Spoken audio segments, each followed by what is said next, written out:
Hello, and welcome to another episode of Get Your Fill, Financial Independence and Long Life, where we explore ways to achieve those two goals. And I know that it's not always easy to do that. And so that's why I'm really psyched. We have Eric Estevez with us today. Eric is like a powerhouse. He's like the superstar entrepreneurial person who's just like got every cool idea that you ever thought of and didn't just think about them, he actually implemented them. Eric graduated from the University of Miami with a degree in international finance and marketing and was a 14-year leadership veteran for two Fortune 50 companies, Target and Walmart, which are huge. While he was there, he started exploring entrepreneurial opportunities because he knew it was in his blood. He wrote a children's book. He flipped mobile apps. He then started investing in real estate, which led him to leave the corporate job, kick that to the curb, and start a mortgage lending branch with his dad. And within 4 years, built a team that produced $100 million in revenue and reached the top 1% income earner in the US.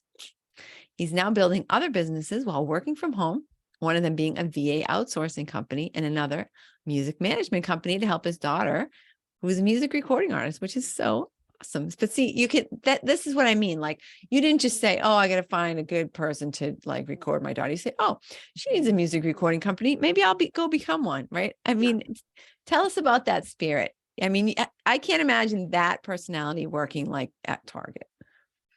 Yeah.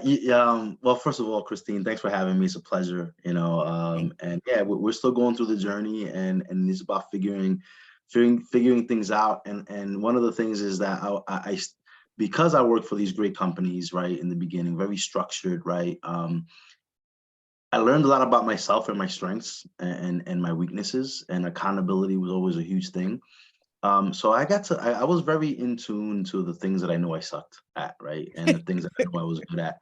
And that kind of translated over into, the mortgage industry and then these other businesses because, there's a lot of key characteristics that you need in order to build any business, right? You could say, you know what, I'm gonna go start this tomorrow, and now it's really about goal setting, right? And knowing, leveraging your time and resources and knowing who to hire. So I think a lot of these things are cross-dimensional no matter what industry you go into, right? And you talked about the music industry, which is honestly the most exciting thing that I'm working on right now because I'm working alongside my daughter and I'm trying to get her signed, to a major label deal by the end Awesome. of this year or sometime next year.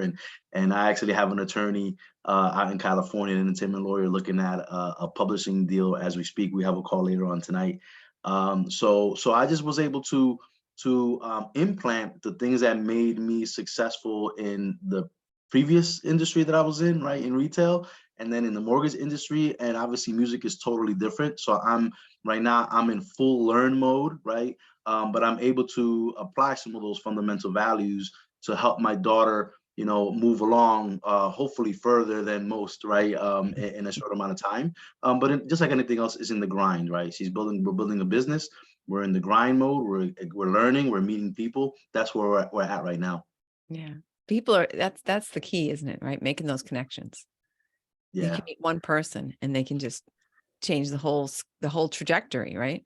the whole trajectory. One person can give you an idea or say something to you, or point you in the right direction, and that can mean all the difference. You're never gonna be. You talk about people that are self-made millionaires or billionaires. No one is self-made, right? I think they've been able to. Those people learned, right, from the right people, right? They were able to take a little bit of this person, a little bit of that person, and I know that kind of propelled them to where they're at right now. So I know that, right? And in my business in mortgages, it's all about, right, referral partners and building relationships, and in the end, people are still what pushes companies forward, right? Yeah, absolutely. So let's talk a little bit about the VA company so VA, for people who don't know, that's a virtual assistant. So somebody who's not sitting in your office taking your dictation, but somebody who's someplace anywhere in the world and is helping you out. Tell me how that got started. Yeah, it was pretty interesting when I first started in the mortgage industry. I always knew that I had to get coached, and I paid for coaching from day one without even earning a dollar, right? Because I knew the power of it, and I still get coached to this day. And it's always about the fundamentals, but then about how can we implement today's technology, right? To really gain some traction much faster than in the past. and social media is one of those things, right, where I still use heavily. But virtual assistants is something that is a growing industry, because if you're an entrepreneur, you have to look at yourself as a CEO, right? You are a CEO. You can be self-employed, but that means you're working for yourself, right? But you really want to be an entrepreneur and be able to build a business that functions on its own, right? And building out a team of virtual assistants is crucial, because one, in the beginning, you don't have a lot of funds, you don't have a lot of income that's coming in, and you're able to hire at a fraction of a cost as long as you're training these individuals, right? And that's where a lot of people fail, right? They don't have time to train, or they're not the best trainers. But if you invest in anybody, right, it could be someone that you hired in your organization, you have to invest in their training and development, right? Because if not, you're not going to get the most out of that individual. But how I started with a virtual assistant, I was working with a gentleman who led a large team in real estate, and his boss, right, built out a large network of virtual assistants, and that's how they managed their business. And we started working together with one virtual assistant, and I said, wow, I want one of these. I want a virtual assistant for myself. And I just asked the lady from the Philippines, hey, do you have someone that wants to work? And she connected me to Shai, who's been with me for over 3 years now. And then we hired other people that help me either with my social media, following up on the leads that we get, our database system. And then I started coaching more, and I started being engaging more with the coaching platform that I'm in. I'm speaking in front of other individuals and doing seminars.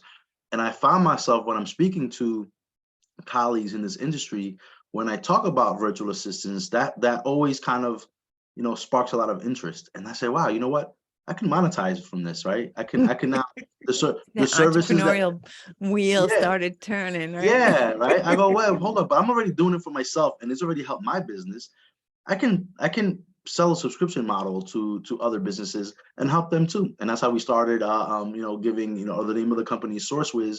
So that's how now we started to really stay in the real estate world. But this can be cross-functional, right? This can go across any industry, any platform all over the world. So that's what we're working on right now.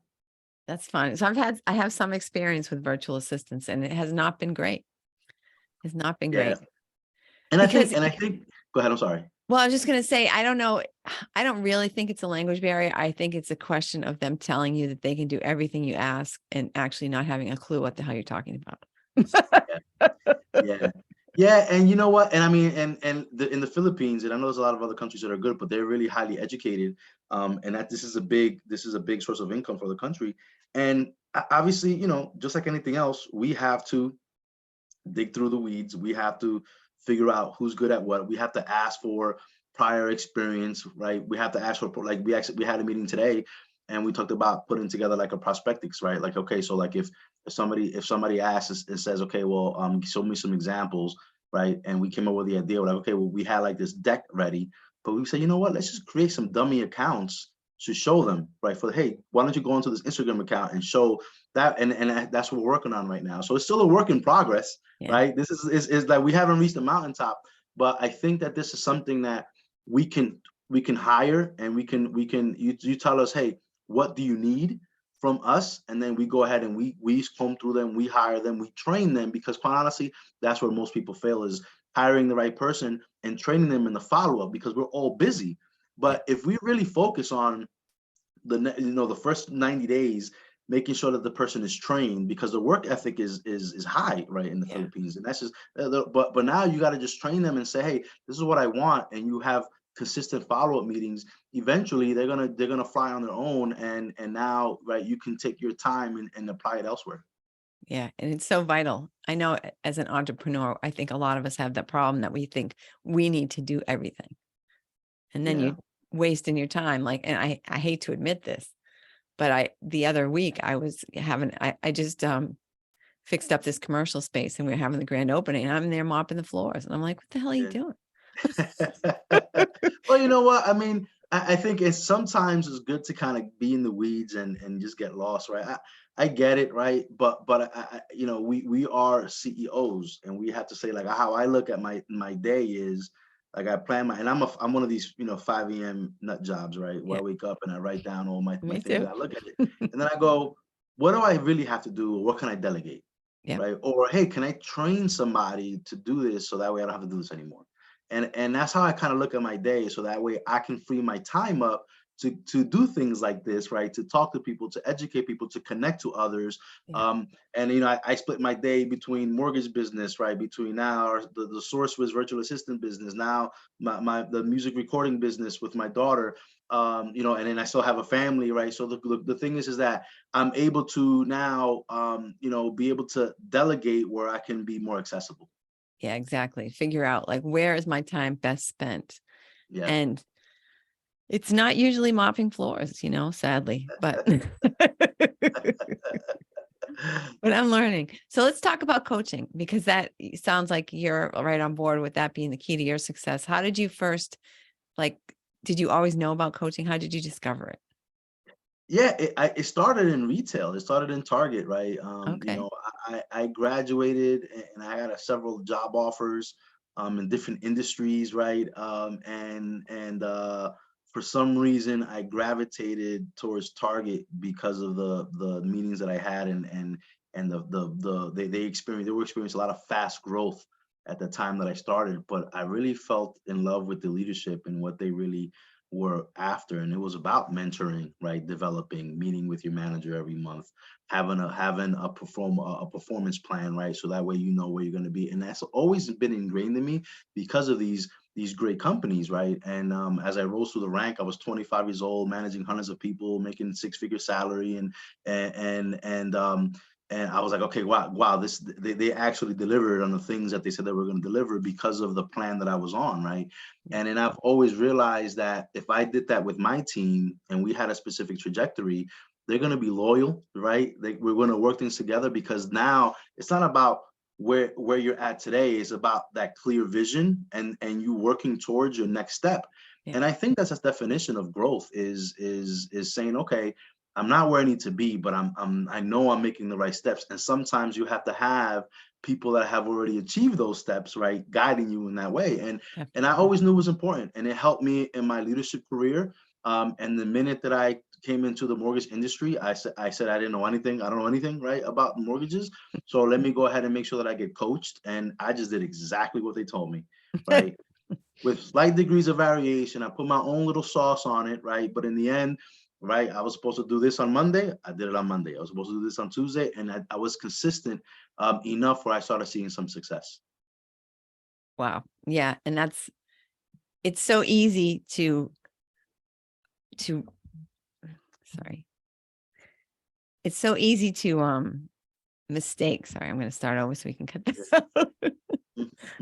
It's so easy to mistake activity for progress, right? Just like you're running around in a circle and, I gotta go. Oh, shoot, I forgot to Yeah, do that thing. And you yeah. think, oh, I'm so busy. That must mean that things are happening, but not necessarily. You might just be running around in a little circle and making a hole in the ground, right? Yeah, yeah. You're absolutely right. Yeah, you can mistake busyness for progress. And sometimes you could do one thing in a day and it could be so profound and impactful, and it can impact your business so much. You could say, I'm taking the rest of the day off. That was great, right? That doesn't happen often, right? But in the end, right, I think it's really about, right, the impact that you're making on a day-to-day basis. Yeah. How important what do you think is your most impactful way of creating new connections and making, like getting leads and things like that for your mortgage industry? Yeah, so the majority of the business comes from my realtor partners, right?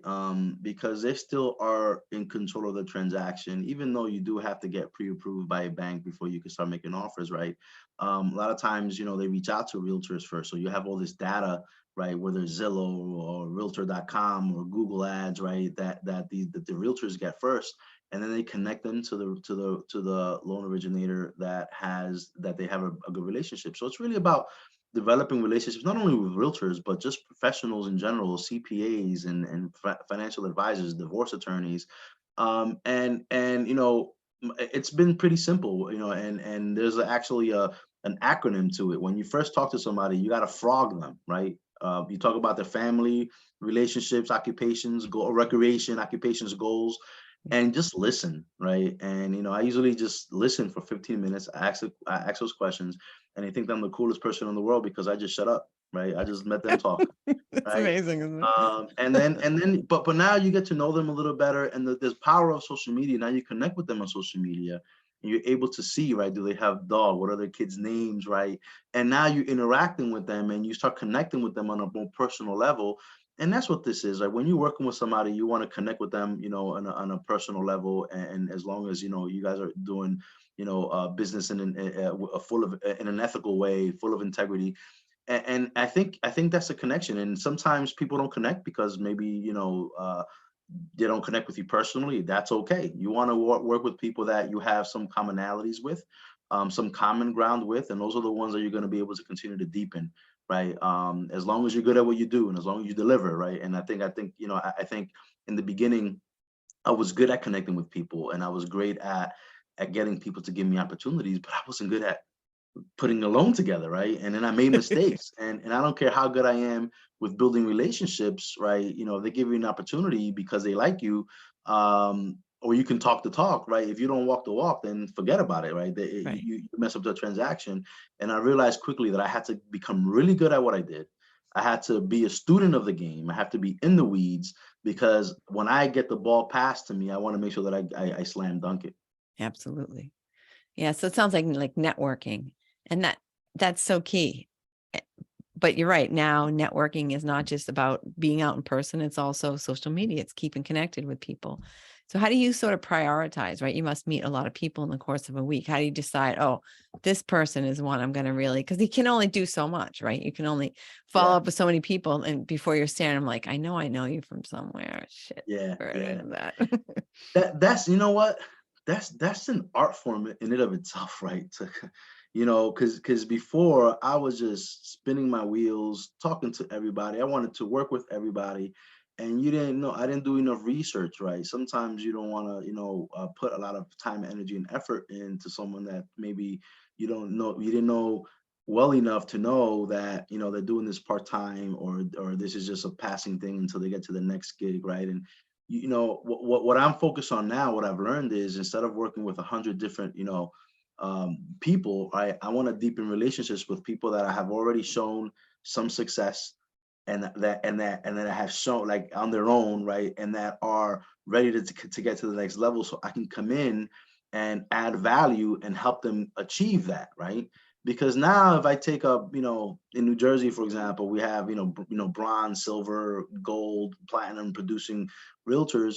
If I can work with someone who grinded it out and even if it's their first year or second year and they got to a bronze achievement or whatever, however many million in volume that is, I can say, hey, I want to help you. I have systems, I have virtual assistants. Let's get you to silver next year. And I think if we work together and if you do that, it's almost like a joint venture, right? Because now there's a mutual beneficial relationship there, and that's what I'm working on now. I'm trying to really work with teams or brokerages so I can really relate. I can manage relationships with 10 different groups instead of 100 to 200 different people, right? Right. And when I meet people, right, it's all social media. Hey, I hardly even get hand out my business card anymore. Hey, what's your Instagram? What's your Facebook? So Yeah. then I can research on my own and say, wow, this person's active. I like this individual, right? I think we have some commonalities. And then I almost like do a little bit of research before I really start reaching out and start putting work into building that relationship. Smart. Yeah. Because what they say, 20% of the people are going to give you 80% of the referrals, and the other 80% can just go, Yeah, find someone else that's to work with, right? that's correct. That is correct.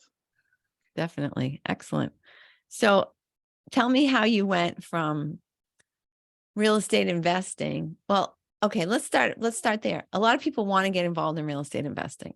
So were you at Target or Walmart at that point? And you just said, So I was at Walmart. I left Target because I was running the biggest store in New Jersey, and then I had to move out of state if I wanted to continue to move up, and right, and I just didn't want to do that with my family. So I moved over to Walmart, who was a bigger company, and I was getting stock options. I was getting bonuses. I was getting research. I got research stock units from Target. So when they vested, I had some money where I said, okay, well, that's why we wrote a children's book, and I started doing. I just knew I wanted to be an entrepreneur. I didn't know what.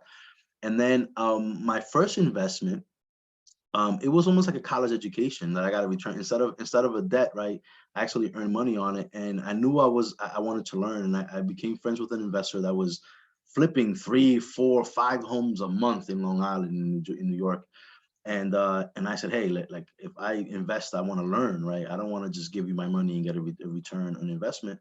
And it was like a college education. And my first investment, I remember writing the check, and I remember my wife was like, "Oh my God, are you sure they're not gonna walk away and take your money?" But obviously, we went through legalities and all that, and I invested $25,000. But I went and I was looking at the progress of the property. Right, I learned about the acronyms: hard money, ARVs. Right, what are you looking for? And I did that 3 times with that individual, and each time increasing my investment amount. Right, and I got a return on my investment back. So I was like, "Wow, this is better than the stock market." But not only that, it was also an education, right? So Yeah. now I can analyze a deal, and that's my suggestion for anybody that wants to start. Don't do it all alone at first, right? Do it with someone that has already done this and work something out where it's mutually beneficial, and learn, because you won't learn until you do it on your own, right? Right. You Or have you to do it make with every somebody else. single mistake yourself. It takes time and it's expensive. Take it from me. I've made many mistakes myself.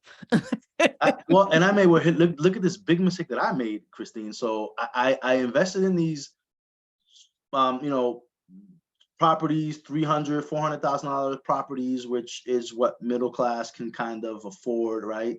And I did it a few times, and then I partnered with someone else. Okay, we could flip and we could do something on our own, and we went from that price range to an $800,000 property, right? So we bought it. We spent hundreds of thousands of dollars in renovating it. It was a disaster. We had to change contractors. We didn't know the town that we were investing in, and in the end, we wound up selling it. And we wound up breaking even, but it was so much aggravation, right? That I was like, oh man, I wish we would have done something else. But in the end, we learned. Yeah. And what I learned is sometimes you got to just stay in your lane, right? In your lane. And baby steps. I think we went from doing this to something, to adding a level, Yeah. and we learned the hard way.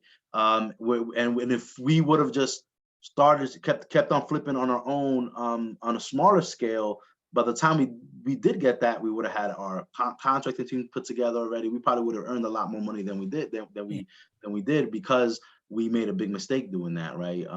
But my advice is get with someone that has already been doing this for a while, right? Yeah. Yeah, definitely. There's that coaching again, really. Correct.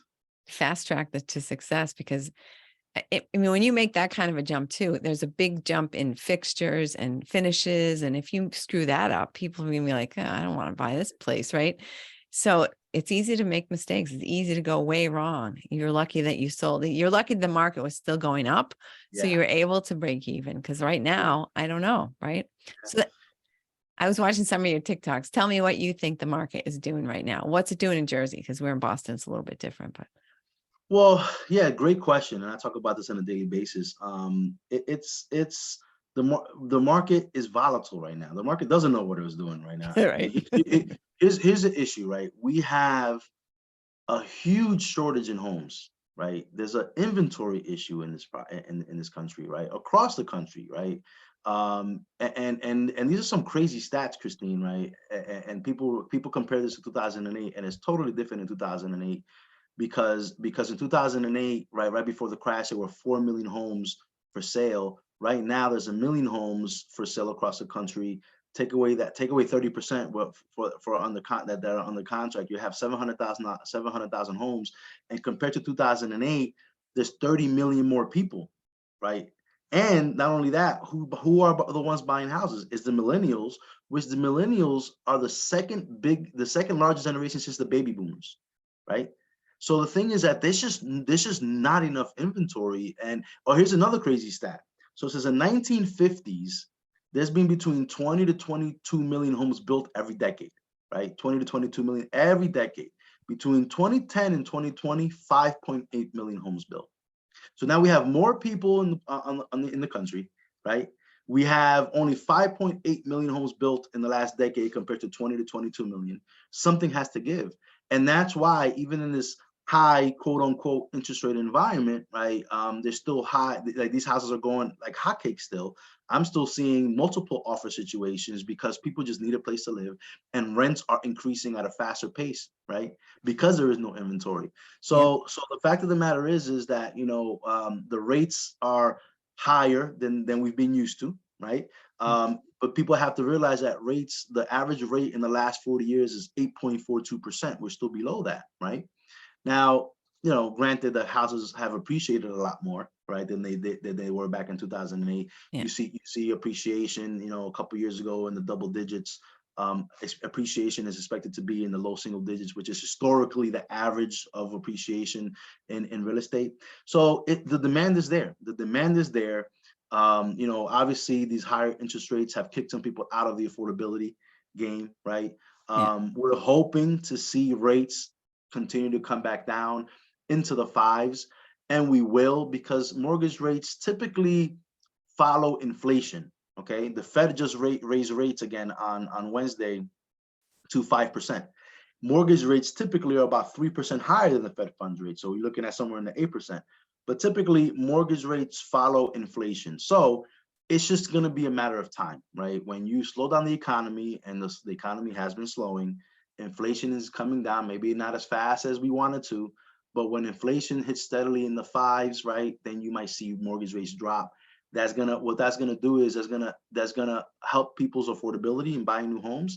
And if you're a seller, just think about it. If you're a seller right now, why am I gonna sell my house, even if I'm making all this money, and get a 7% interest rate somewhere else? Exactly. I'm going to sell my 3% mortgage and trade in for 7, because same thing, your buying power is low as well. I'm going to sell my house and I can only buy the same price house. Like, that doesn't make a lot of sense. Doesn't make a lot of sense. And that's why you have these sellers holding on. Now, if it comes down to the fives, you can swallow that pill a little bit better than something in the sevens, right? Especially, right, what is helping is that, people are able to move around in different states, right? And they're working from home. And the fact is they're not constricted to a certain area.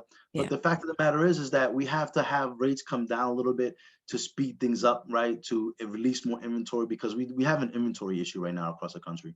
yeah, for sure. Like you say, nobody's building, plus everybody's, well, not nobody wants to put their house on the market. So a double whammy. And these builders, I was just at Washington, D.C. last week. So I'm part of the National Association of Hispanic Real Estate Professionals, and I'm the vice president of my chapter in North Jersey, which is the biggest chapter in New Jersey. And we go down there, we speak with politicians. We spoke with the president of the Builders Association, and he was saying, he goes, listen, something has to give right now, right? Builders only want to build in luxury high-end markets because that's the only profit that they're going to make. Because And the materials are so expensive. so expensive. They're so expensive. Yeah. So to build that $350,000 house, they're not making money on it, right? Right. So something has to change. And here's a crazy fact that I didn't know this. I learned this last week in Washington, D.C.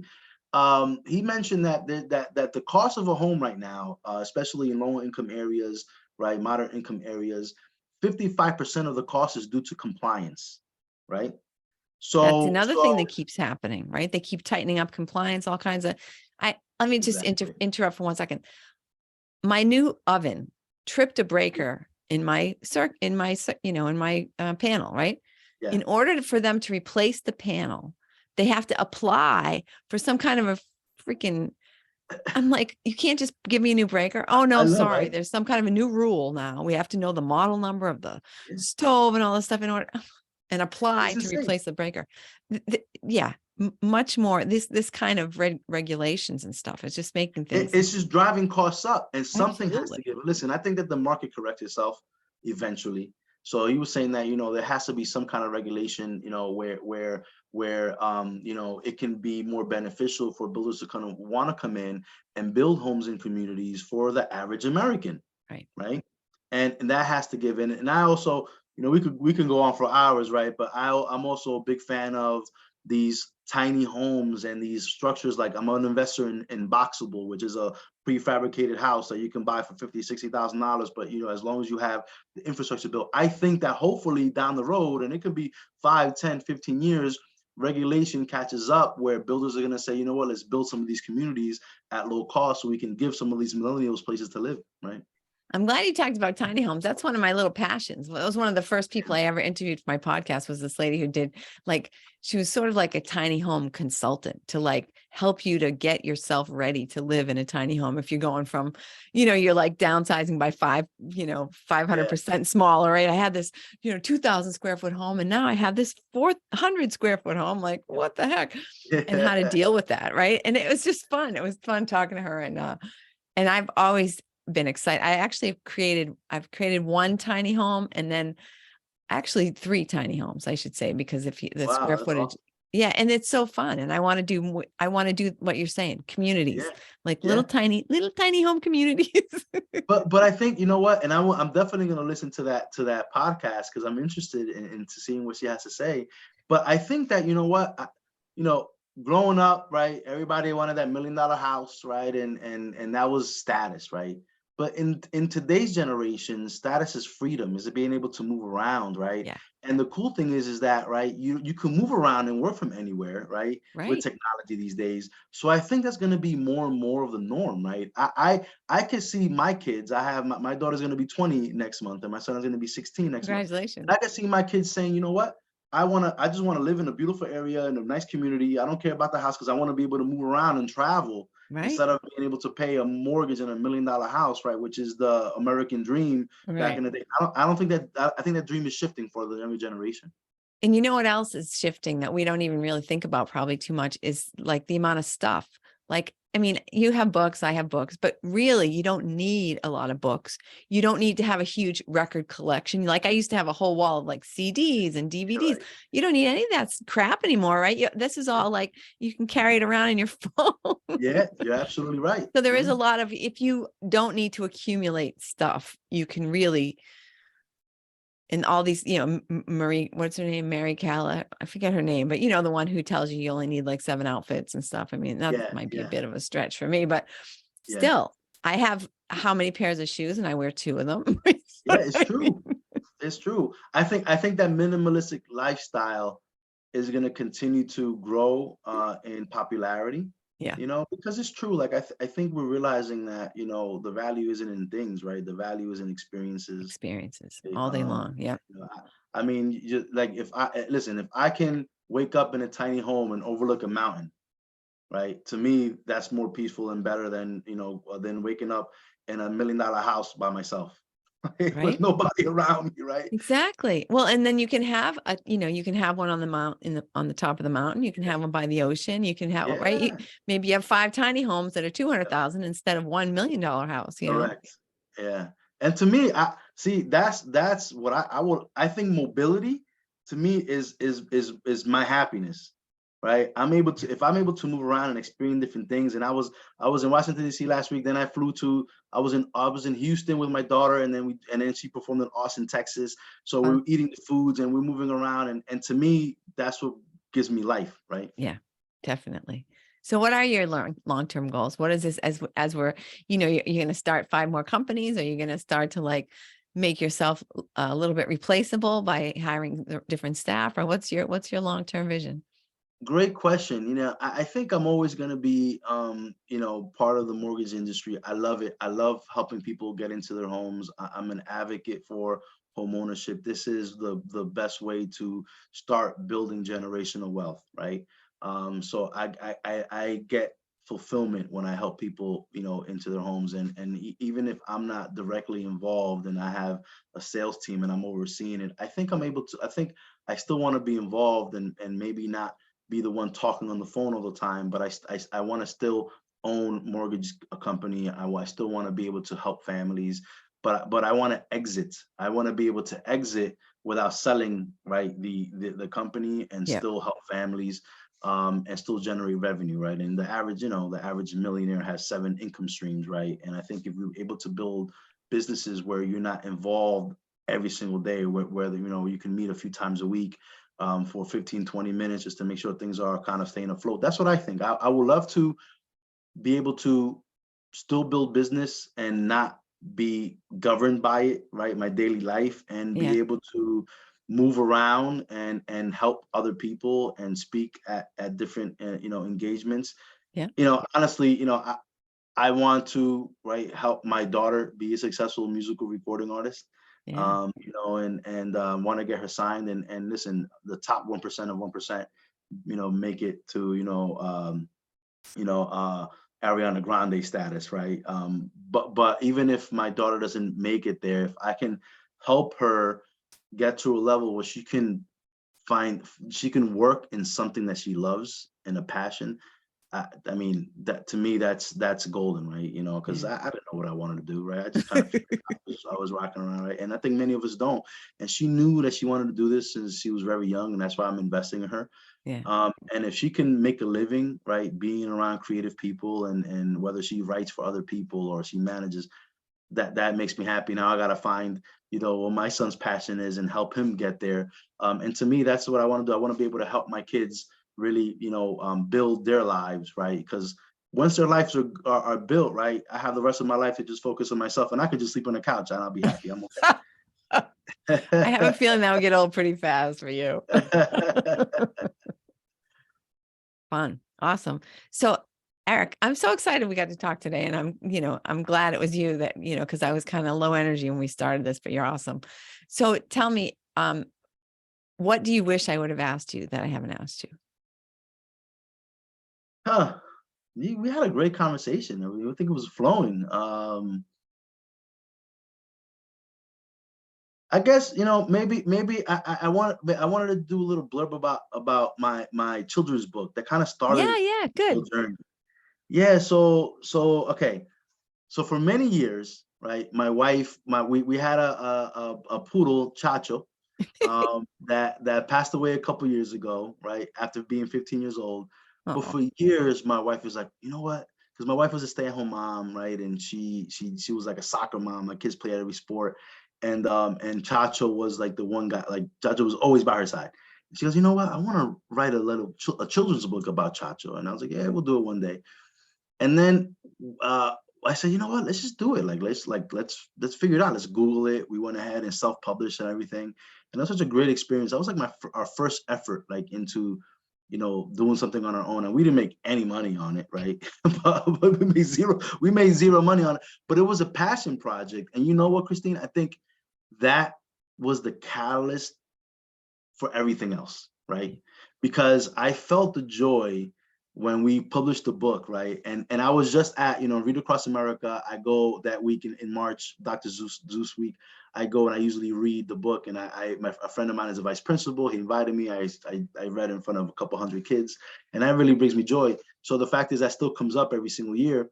And the fact is that we saw how like we wrote it together as a family, and I have the second book written, and I was like, you know what, I would love to continue put this publication yeah. every single year. But that was as a start of something. Like, wow, it felt really good. It was a passion project, and you know what, we didn't make any money on it, but the fact of the matter is that it really kind of lit up our lives, right, when we did this book. Yeah. And I was like, wow, if we can control our own destiny, we can do what we want to do. And that led to me flipping mobile apps and then investing in real estate, because if it wasn't for Chacho, right, in that book, right, I wouldn't have that feeling in my stomach, those butterflies in my stomach that would have let me just say, you know what, let me leave $250,000 a year corporate job, right, to go and just, go fend for myself. But it was that excitement that really kind of led me to be an entrepreneur. Yeah, it's addictive. It really is. It's a lot of fun. Yeah. And that's what, people say, oh, what does retirement look like for you? I'm like, what do you mean I am retired? Like, well, you have like Yeah. 7 companies and 6 jobs. And like, yeah, but Yeah. it's, what am I going to play golf, sit on the couch? No, Yeah. you got to have fun. You You gotta, gotta you have gotta fun. feed Yeah. that fire. Absolutely. 100%. Agreed. Excellent. Oh, congratulations. So Eric, how can people follow you, learn from you? Because you obviously have a lot to teach. Yeah, listen, reach out to me on Instagram, the Eric Estevez, EricEstevez. Best way to reach out to me, right? Or you can follow me on Facebook, LinkedIn, EricEstevez. And yeah, I'm very responsive on social media. If not, my virtual assistants will see a message and they'll respond and they'll schedule a call with me, right? Reach out to me, if you want to schedule a call, we can always schedule a call and just chit chat. Awesome. And all that information will be in the show notes, so you don't have to write it down while you're driving. Eric, thanks so much for being with us today. You're awesome. You're a lot of fun and you're just a wealth of knowledge. So it's been great talking to you. Thank you, Christine. Thanks for having me. It's been a pleasure. And thank you, listener, for listening. I know you got something really cool from Eric's convo, and I think you should think about right now, who am I going to forward this episode to so that I can share Eric's wisdom, and do it right now. Don't wait. Don't delay. And tune in next week. And who knows who interesting person we might have, but they might not be as interesting as Eric. Have a Oh, great thank week.